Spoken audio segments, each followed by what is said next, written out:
മതം അഭിപ്രായം പറയുന്നതിൽ തെറ്റില്ല. പക്ഷേ മതത്തിൻ്റെ മാത്രം അടിസ്ഥാനത്തിൽ അഭിപ്രായം പറയുന്നത് തെറ്റല്ലേ?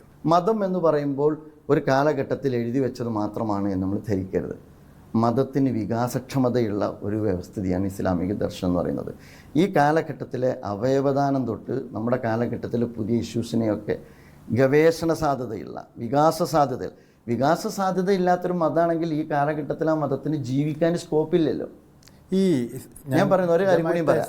ലിബറലിസത്തെ പറയാൻ സ്വാതന്ത്ര്യമുണ്ട് ഇവിടെ, കമ്മ്യൂണിസം പറയാൻ സ്വാതന്ത്ര്യമുണ്ട് ഇവിടെ, മതനിരാസം പറയാൻ സ്വാതന്ത്ര്യമുണ്ട് ഇവിടെ, യുക്തിവാദ നാസ്തികത പറയാൻ സ്വാതന്ത്ര്യമുണ്ട് ഇവിടെ, മതം പറയാനും സ്വാതന്ത്ര്യമുണ്ട്. പക്ഷേ അത് മാത്രമാണ് ശരി എന്ന് പറയുന്നിടത്താണ് വിയോജിപ്പുകൾ. അതും ഞാൻ പറയാൻ രഞ്ജിത്ത്, കമ്മ്യൂണിസ്റ്റുകാരൻ കമ്മ്യൂണിസമാണ് ശരി എന്നുള്ളതുകൊണ്ടല്ലേ കമ്മ്യൂണിസത്തിൽ പ്രവർത്തിക്കുന്നത് അല്ലേ? ഞാൻ പൂർത്തിയാക്കട്ടെ. നവനാസ്തികതയാണ് ശരി എന്നുള്ളതുകൊണ്ട് അതിന് പ്രവർത്തിച്ചുകൊണ്ടിരിക്കുന്നത്. അത് അവനവൻ്റേത് ശരിയാകുന്നതുകൊണ്ടാണ് അതിൽ ആത്മാർത്ഥമായിട്ട് പ്രവർത്തിക്കാൻ പറ്റുന്നത്. അവനവൻ്റേത് ശരിയാണ് എന്നുള്ളതോടൊപ്പം അപരൻ്റേത് അവൻ്റെ ശരിയാണ് എന്ന് മനസ്സിലാക്കുന്ന ജനാധിപത്യ ബോധം ഉണ്ടാവണം എന്നുള്ളതാണ് അതുള്ള പ്രസ്ഥാന ജമാഅത്ത് ഇസ്ലാമി.